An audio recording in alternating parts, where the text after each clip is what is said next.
Assalamualaikum warahmatullahi wabarakatuh.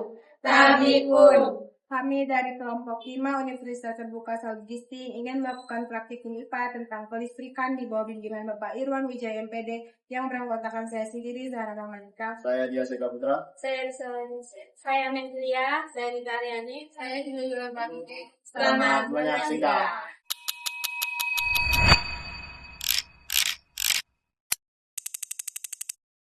I told you to fall back, so can you come pick up your clothes? I had them folded.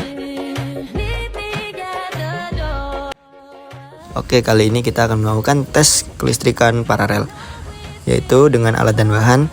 Yang pertama yaitu ada alat untuk kelistrikan paralel dan satu buah baterai, dua buah boklam lampu kecil, dan 4 kabel hitam dan putih atau positif dan negatif.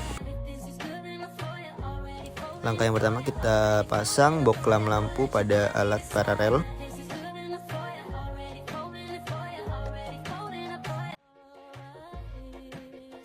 Setelah kita pasang bola lampunya, tahap yang selanjutnya itu kita akan memasang batu baterai ke alat paralel. Nah, setelah dipasang, dipastikan bola lampu tersebut hidup. Jika bola lampu tersebut sudah hidup, langkah selanjutnya kita akan melepas bola lampu satu dan dipastikan lampu yang kedua akan hidup.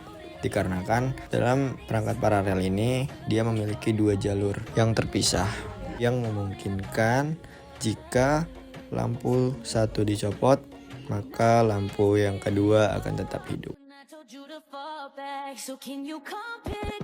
Jadi dapat disimpulkan rangkaian paralel adalah rangkaian listrik yang memiliki lebih dari 1 jalur bagi arus listrik untuk mengalir. Pada rangkaian ini tegangan pada setiap cabang sama besar dengan tegangan sumber.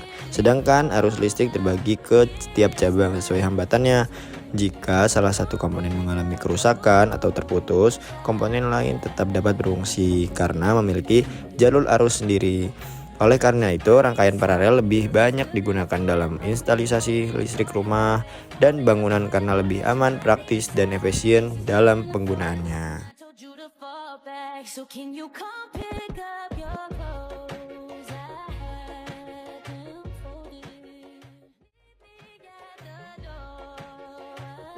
Nah, kali ini kita akan mencoba rangkaian seri dengan menggunakan konduktor, yaitu berupa ujung pensil, dan pastikan bola lampu tersebut apakah hidup atau mati.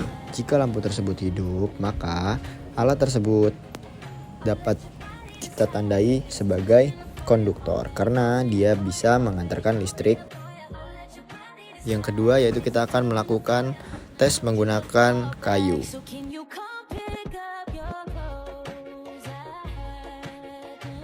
Di sini kita akan mencoba menempelkan kayu ke baterai. Apakah lampu tersebut hidup?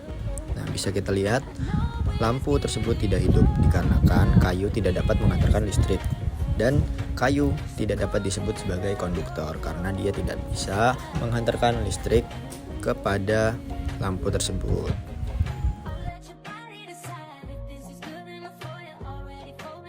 Yang ketiga yaitu kita akan melakukan tes konduktor terhadap lampu menggunakan kawat tembaga.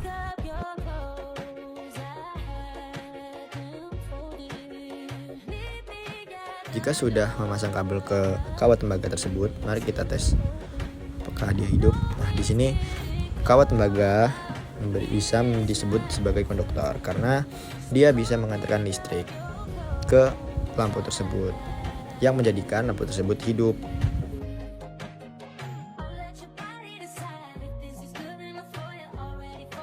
Yang keempat yaitu kita akan melakukan tes menggunakan plastik. Apakah plastik bisa disebut sebagai konduktor?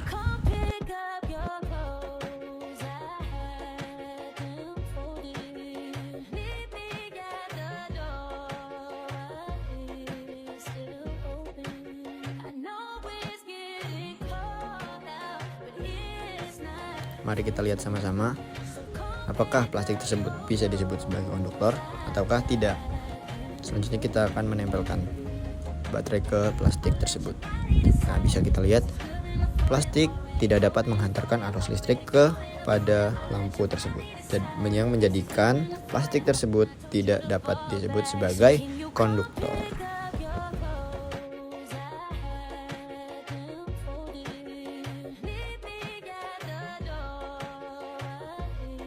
Pada percobaan kelima, yaitu kita akan melakukan percobaan yang agak berbeda, yaitu menggunakan media konduktor yaitu cair.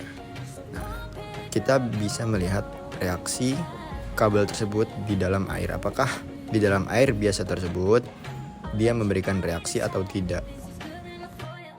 Setelah kita masukkan kabel positif dan negatif ke dalam air, nah bisa kita lihat air tersebut tidak memberikan reaksi apapun.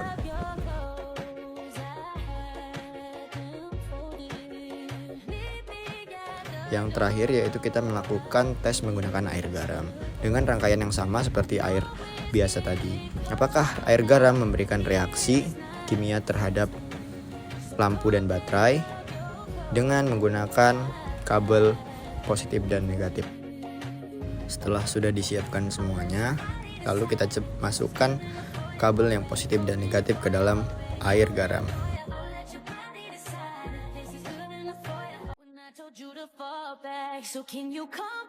Dapat kita lihat dalam larutan garam tersebut, kabel positif dan negatif memberikan reaksi yaitu berupa gelembung yang banyak. Hal ini terjadi karena ketika dua kabel yang terhubung ke sumber listrik yang dicelupkan ke dalam air garam, gelembung yang muncul bisa terjadi karena adanya elektrosis, yaitu proses penguraian zat oleh arus listrik. Air garam mengandung ion-ion, terutama ion natrium, Na+, dan klorida Ci yang membuat air menjadi penghantar listrik yang jauh lebih baik dibandingkan air murni saat arus listrik mengalir. Jadi kesimpulan dari arus listrik rangkaian seri dan paralel, pada rangkaian seri arus listriknya memiliki hanya satu jalur. Jadi kalau salah satu boklem tidak dipasang atau mati, maka seluruh lampu tidak mau menyala, dan juga menyala lampunya redup karena arus listriknya terbagi ke setiap bohlam. Tetapi pada rangkaian paralel, arus listrik punya beberapa jalur. Jadi, kalaupun salah satu bohlam tidak dipasang, lampu yang lain tetap nyala dan menyala lampunya lebih terang karena setiap bohlam dapat tegangan listrik yang sama besarnya.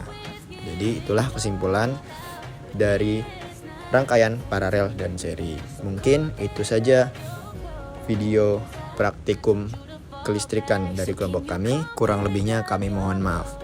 Sendirian tanpa kekasih, cukup sekian dan terima kasih.